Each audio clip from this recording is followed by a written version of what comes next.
নমস্কার বন্ধুরা, হেসেল বনলক্ষ্মীতে আপনাদের সকলকে স্বাগত। ডিনারে এইরকম একটা দারুণ স্বাদের ডিশ আপনারা খুব সহজেই বানিয়ে নিতে পারেন। যে ডিশের মধ্যে থাকবে কাঁচা আমলকির চাটনি, সঙ্গে ভাঙা আলুর তরকারি, আর তার সাথে গরম গরম মটরশুঁটির কচুরি। যে খাবে সেই নাম করবে, এত সুন্দর টেস্ট হবে যে স্বাদ মুখে লেগে থাকবে।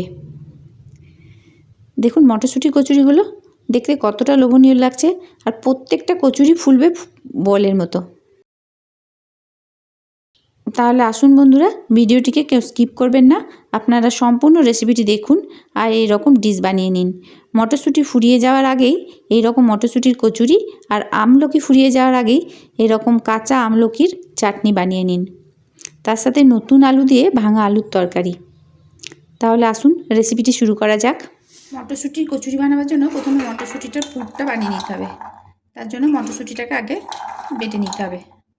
মটরশুঁটি ছাড়িয়ে ধুয়ে নিয়েছি, এখন মিক্সার গ্রাইন্ডারে এটা মিহি করে বেটে নিচ্ছি। মটরশুঁটি বাটা হয়ে গেল। এখন গ্যাসে কড়াই চাপিয়ে কড়াই দিচ্ছি 1 চামচ সর্ষের তেল। তেলটা গরম হলে ছোট চামচের 1/4 চামচ হিং দিয়ে দিচ্ছি। হিংটা একটু নেড়ে চেড়ে নিচ্ছি। তারপর দিচ্ছি বড় চামচের 1/4 চামচ আদা কাঁচা লঙ্কা বাটা। এখন আদা কাঁচা লঙ্কাটা ভেজে নিতে হবে যতক্ষণ না আদা কাঁচা গন্ধটা যায়। এই মটরশুঁটির কচুরিতে আমি বিশেষ কোনো মশলা দেবো না, কারণ এইভাবে যদি মটরশুঁটি কচুরি করা হয় খেতে খুব ভালো লাগে, পুরো মটরশুঁটির টেস্টটা পাওয়া যায়। তাই মটরশুঁটির স্বাদ পেতে এইভাবে মটরশুঁটি কচুরি বানিয়ে দেখতে পারেন। আদাটা খুব সুন্দরভাবে ভেজে নিলাম। এখন হিং আর আদার একটা খুব সুন্দর সেন্ট উঠছে। এখন এর মধ্যে বেটে নেওয়া মটরশুঁটি দিয়ে দিচ্ছি। এখন মটরশুঁটিটা ভালোভাবে নেড়ে নিতে হবে আদা কাঁচা লঙ্কা বাটার সাথে। এখানে 2টো কাঁচা লঙ্কা বাটা দেওয়া ছিল, সামান্য আদা দেওয়া ছিল। লঙ্কাটা আপনারা আপনাদের পরিমাণ মতো দেবেন। আমি 2টো কাঁচা লঙ্কা দিলাম, লঙ্কাগুলো খুব একটা ঝাল নাই। দিয়ে দিচ্ছি পরিমাণ মতো লবণ, আর দিচ্ছি 1 চামচ চিনি। এখন সমানে নেড়ে যেতে হবে আর পুরটা বানিয়ে নিতে হবে। যতক্ষণ না মটরশুঁটি পুরো জলটা শুকিয়ে আসে ততক্ষণ নাড়তে হবে। এই পুরটা করতে বেশিক্ষণ সময় লাগে না, এইভাবে মেলে মেলে নেড়ে দিলেই মটরশুঁটির জলটা তাড়াতাড়ি শুকাবে। মটরশুঁটি শেষ হয়ে যাওয়ার আগে এইভাবে একবার মটরশুঁটি কচুরি বানিয়ে দেখতে পারেন, খুবই সহজে হয়ে যায় আর খেতেও দুর্দান্ত লাগে। মটরশুঁটির জলটা এখন সম্পূর্ণভাবে শুকিয়ে গেছে আর পুরটাও তৈরি হয়ে গেল। এখন গ্যাসটা বন্ধ করে দেবো। কচুরির ময়দা মাখার জন্য 2 কাপ রুল ময়দাতে দিচ্ছি 1 চামচ সাদা তেল, পরিমাণ মতো লবণ। ময়ামটা ভালো করে দিয়ে নিতে হবে। খুব সুন্দর করে ময়ামটা দিয়ে নেওয়ার পর অল্প অল্প করে জল দিয়ে ময়দাটা মেখে নেব। আর সফট ডো তৈরি করতে হবে, কারণ যে কোনো পুর ভরা ময়দা নরম করে মাখতে হয়, তাহলে পুর ফেটে বেরিয়ে আসে না। নরম করে ময়দাটা মেখে নিলাম, দেখেই নিশ্চয় বোঝা যাচ্ছে ময়দাটা কতটা নরম হয়েছে। একদম এরকম নরম করেই মাখতে হবে। এখন এটা ঢাকা দিয়ে 10 মিনিটের জন্য রেস্টে রাখছি। ততক্ষণে কচুরির সাথে খাওয়ার জন্য কাঁচা আমলকির চাটনি বানিয়ে নেব। নিয়েছি 3টে আমলকি। চাটনিটা বেশি করেই করব, কারণ এই চাটনি 1 মাস থেকে যায়। ওজনে 100 গ্রাম আমলকি আঠি বাদ দিয়ে এরকম টুকরো করে কেটে নিলাম, তাতে বাটতে সুবিধা হবে। এখন নিয়েছি 2 ইঞ্চি মতো আমাদা। এটা কিন্তু আদা নয়, আমাদা। এটা ছাড়িয়ে কুচি করে এর মধ্যে দেব। আমাদাটা ছাড়িয়ে কুচি করে ধুয়ে নিলাম, এই আমলকির সাথে বেটে নেব। এটা দিলে সেন্টটা খুবই ভালো হয়। আপনারা যারা এখন অবধি খাননি একবার অন্তত খেয়ে দেখবেন, খেতে খুবই টেস্ট হয়। যে কোনো টমেটোর চাটনিতেও এই আমাদা দিয়ে দেখতে পারেন, খেতে খুবই ভালো হয়। একটা আলাদা সেন্ট আছে আমাদার। দিয়ে দিচ্ছি বেশি করে ধনেপাতা, দিচ্ছি 2টো কাঁচা লঙ্কা, পরিমাণ মতো লবণ, বড় টেবিল চামচের 1 চামচ চিনি। এটা এখন মিহি করে পেস্ট করে নেব। মটরশুঁটি কচুরি দিয়ে খাওয়ার জন্য কাঁচা আমলকির চাটনি তৈরি হয়ে গেল। এই চাটনি ফ্রিজে রেখে 1 মাস ধরে সংরক্ষণ করে খাওয়া যায়। ভাত, রুটি, পরোটা, লুচি যে কোনো জিনিসের সাথেই খেতে ভালো লাগে, আর খাওয়া খুবই উপকার। যেহেতু কাঁচা আমলকি, আমলকির পুরো গুণটা বজায় থাকে। বানিয়ে দেখতে পারেন, খেতে খুবই ভালো লাগে। এখন ময়দা থেকে লেচি কেটে পুর ভরে নেব। আর লেচিগুলো কেটে নেওয়ার আগে ময়দাটা আরেকবার একটু মেখে নেব। লুচি সাইজে লেচিগুলো কেটে নেব।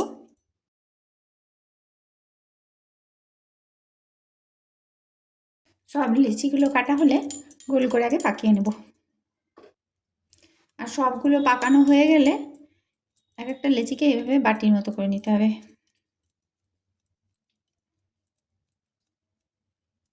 আর এই বাটির পেট ভর্তি করে ভরে দিতে হবে পুর। আমার আবার বেশি করে পুর দিয়ে ভালো লাগে, অল্প পুর ভালো লাগে না, তাই বেশি করে পুরটা দিই। আর মুখটা ঠিক এইভাবে মুড়িয়ে দিতে হবে। যদি নরম করে ময়দা মাখা হয় মোড়াতে খুবই সুবিধা হয়, তার জন্যই ময়দাটা নরম করে মাখতে হবে। একটা তৈরি হয়ে গেল।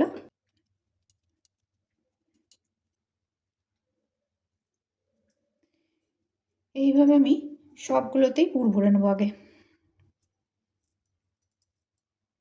মুখটা ঠিক এইভাবে মুড়িয়ে দিতে হবে। দেখে নিশ্চয়ই বোঝা যাচ্ছে আমি কিভাবে মুড়িয়ে নিচ্ছি। সবগুলোতে পুর ভরা হয়ে গেল। এখন এটা ঢাকা দিয়ে রাখছি, ততক্ষণে তরকারিটা করে নিই। এখন কড়াই গরম করে কড়াই দিচ্ছি সরষের তেল। তেলটা গরম হলে দিচ্ছি একটা শুকনো লঙ্কা ফোড়ন, দিচ্ছি অল্প দারচিনি, দুটো ছোটো এলাচ আর দুটো লবঙ্গ, দিচ্ছি জিরে ফোড়ন আর দিচ্ছি অল্প হিং। ফোড়নটা একটু নেড়ে চেড়ে নিলাম। এখন দিচ্ছি ছোটো চামচের 1 চামচ আদা কাঁচা লঙ্কা বাটা। আদার যখন কাঁচা গন্ধটা চলে যাবে, মানে আদাটা সুন্দরভাবে ভাজা হয়ে যাবে, তখন এর মধ্যে দিচ্ছি একটা কেটে নেওয়া টমেটো।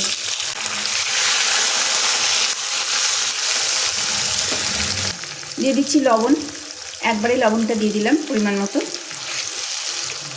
লবণটা দিয়ে দিলে টমেটোটা তাড়াতাড়ি গলবে। টমেটোটা খুব সুন্দরভাবে গলিয়ে নিতে হবে। গ্যাসের ফ্লেমটা কমিয়ে দিয়েছি। এখন এক এক করে সমস্ত মশলা অ্যাড করছি। দিয়ে দিচ্ছি 1/2 চামচ জিরে গুঁড়ো, ধনে গুঁড়ো মেশানো আছে। দিচ্ছি 1/2 চামচ হলুদ, 1/2 চামচ কাশ্মীরি লঙ্কা গুঁড়ো। মশলাটা খুব ভালোভাবে কষাতে হবে। আমি সামান্য একটু চিনি দিচ্ছি, ইচ্ছা করলে আপনারা নাও দিতে পারেন, দিলে টেস্টের একটা ব্যালেন্স আসবে। আর মশলা কষতে কষতেই একটু কাসুরি মেথি হাতে করে ক্র্যাশ করে দিয়ে দিচ্ছি। এটা দিলে তরকারির সেন্টটা খুবই ভালো লাগে।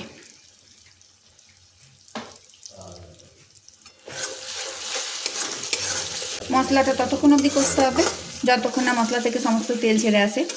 মশলাটা সুন্দরভাবে কষানো হয়ে গেছে। এখন মশলা থেকে সম্পূর্ণ তেলটা ছেড়ে এসেছে। আমি আগেই কিছু আলু সেদ্ধ করে নিয়েছি, 5টা বড় সাইজের আলু 2 অর্ধেক করে খোসা ছাড়িয়ে সেদ্ধ করে নিয়েছি। এখন আলুগুলো ঠিক এইভাবে ভেঙে নেব। পিস করে কাটবো না, শুধু ভেঙে নেব, ছোটো ছোটো টুকরো করে নেব। আর আলুগুলো এর মধ্যে দিয়ে দেবো। এটা হচ্ছে ভাঙা আলুর তরকারি। এইভাবে আলুর তরকারি করে খেয়ে দেখতে পারেন। আলু কাটার কোনো দরকার নাই, শুধু ভেঙে নিলেই হবে। এইভাবে তরকারি রান্না করে দেখবেন, রুটি, লুচি, পরোটা, কচুরি যে কোনো জিনিসের সাথে খেতে ভালো লাগে। তবে একবারে গলিয়ে দেবেন না, শুধু একটু এভাবে ভেঙে দেবেন। গ্যাসের ফ্লেমটা এই সময় লোতে রেখেছি, না হলে মশলাটা পুড়ে যেতে পারে। সব আলুগুলো ভেঙে নিয়ে এর মধ্যে দিয়ে দিলাম। এখন গ্যাসের ফ্লেমটা বাড়িয়ে দেবো আর আলুগুলো খুব ভালোভাবে কষিয়ে নেব। একটু সময় নিয়ে আলুগুলো খুব ভালো করে কষিয়ে নিতে হবে, কারণ আলুটা কষানোর পরই তরকারির স্বাদটা নির্ভর করবে। যেগুলো খুব বড় সাইজের আলু আছে সেগুলো খুন্তিতে করে কেটে দেবো, যাতে ভিতর অবধি নুনটা ঢুকে যায়। রেসিপিগুলো যদি আপনাদের ভালো লাগে তাহলে প্লিজ লাইক, শেয়ার, কমেন্ট করবেন। আর যে সকল নতুন বন্ধুরা রেসিপি দেখছেন তাদের যদি ভালো লেগে থাকে এই চ্যানেলটিকে সাবস্ক্রাইব করবেন। তার সঙ্গে পাশে থাকা বেল আইকন অবশ্যই প্রেস করবেন, যাতে আমার নতুন ছাড়া ভিডিওর নোটিফিকেশান আপনাদের মোবাইলে আগে পৌঁছে যায়। আর প্লিজ কমেন্ট করে জানাবেন এই 3টে রেসিপির মধ্যে আপনাদের কোন রেসিপিটা বেশি ভালো লেগেছে। শীত শেষ হওয়ার আগে এইভাবে মটরশুঁটির কচুরি আর এই আমলকি শেষ হওয়ার আগে এই কাঁচা আমলকির চাটনি এইভাবে বানিয়ে দেখতে পারেন। তার সাথে এরকমভাবে আলুর তরকারি এত সুন্দর খেতে হয়, স্বাদ মুখে লেগে থাকবে।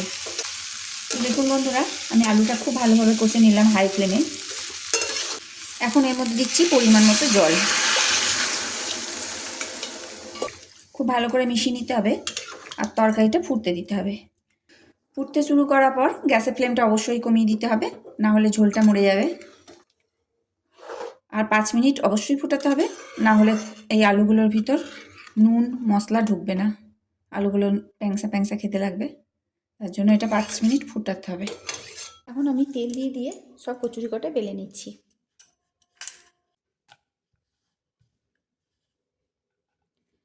হালকা হাতে চাপ দিয়ে বেলে নিতে হবে।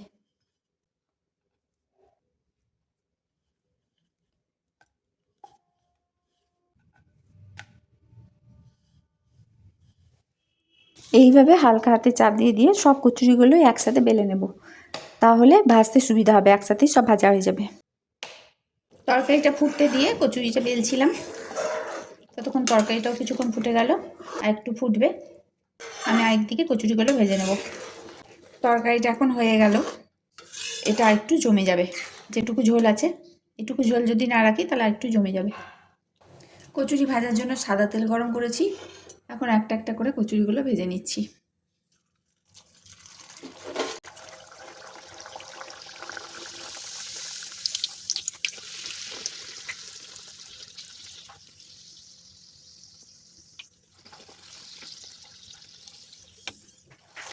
এইভাবে তেলটা ঝরিয়ে তুলে নিতে হবে,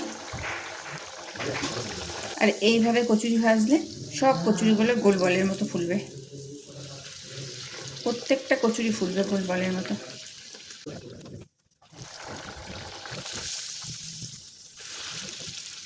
এইভাবে সব কচুরিগুলো ভেজে নেব আর গরম গরম পরিবেশন করব আমলকির চাটনি আর আলুর তরকারি দিয়ে।